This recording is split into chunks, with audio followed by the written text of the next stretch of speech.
16ই December মহান বিজয় দিবস। 1971 সালের 16ই ডিসেম্বর ছিল এক বিজয়ের উল্লাস, বিজয়ের আনন্দ।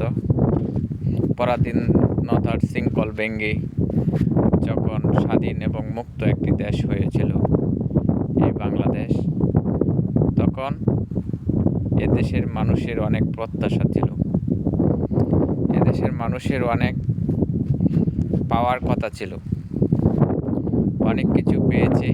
আবার আমাদের দেশের মানুষের জন্য আজও পর্যন্ত এদেশের মানুষ ভালো নেই।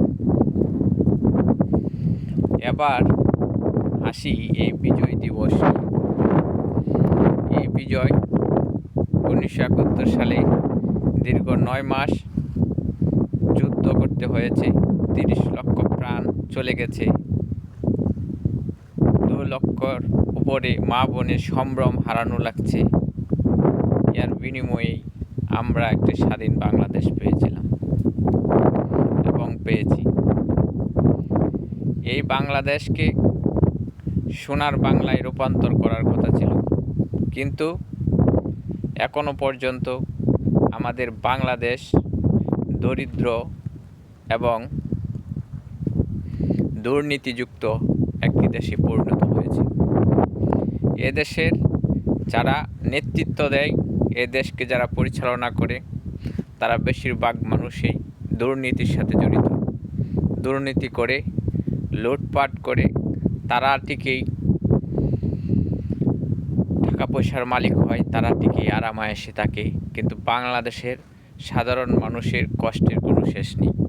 এদেশে আইনের শাসন নেই, এদেশে আইনের সুশাসন নেই, এদেশের মানুষের কোনো নিশ্চিন্তে বসবাস করার কোনো সুযোগ নেই।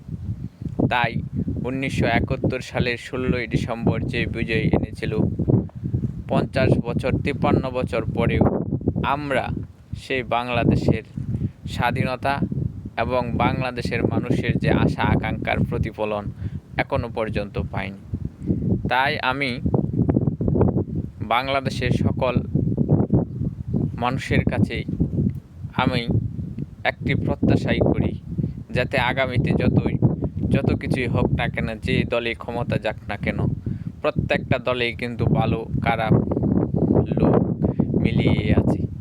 আপনারা যখন কোনো দলকে সমর্থন করবেন, কোনো ব্যক্তিকে সমর্থন করবেন, অবশ্যই ভালো লোকগুলিকে সমর্থন করবেন, যারা দেশকে এবং দেশের মানুষকে প্রকৃতপক্ষে ভালোবাসে। নিজে কোটি কোটি টাকার মালিক হবে না, এদেশের জনগণ, এদেশের সর্বোপরি মানুষের সেবায় নিয়োজিত থাকবে, সেরকম মানুষকে অবশ্যই নির্বাচিত করবেন। আর বিজয় দিবসের যে আনন্দের কথা বলছেন, বাংলাদেশের মানুষ বিজয় দিবসের কিসের আনন্দ করবে? বাংলাদেশের মানুষের এই বিজয়ের মাধ্যমে বাংলাদেশের মানুষ শুধু বাংলাদেশ নামক একটি দেশ পেয়েছে, লাল সবুজের পতাকা পেয়েছে, বাংলাদেশের মানুষ একটি নির্দিষ্ট ভূখণ্ড পেয়েছে, কিন্তু বাংলাদেশের মানুষের প্রকৃত শান্তি এবং সুখ এদেশের মানুষ যারা নেতৃত্ব দেয় তারা দিতে পারে নাই। একের পর এক যখন ক্ষমতার পালাবদল হয়, তখনই তারা দুর্নীতির সাথে জড়িয়ে যায়। বিভিন্ন প্রেক্ষাপটে, বিভিন্ন সময়ে বিভিন্ন জন দুর্নীতি করে তারা কোটি কোটি টাকার মালিক হয়। এদেশের সাধারণ খেটে খাওয়া মানুষ তাদের কথা কখনো চিন্তা করে না।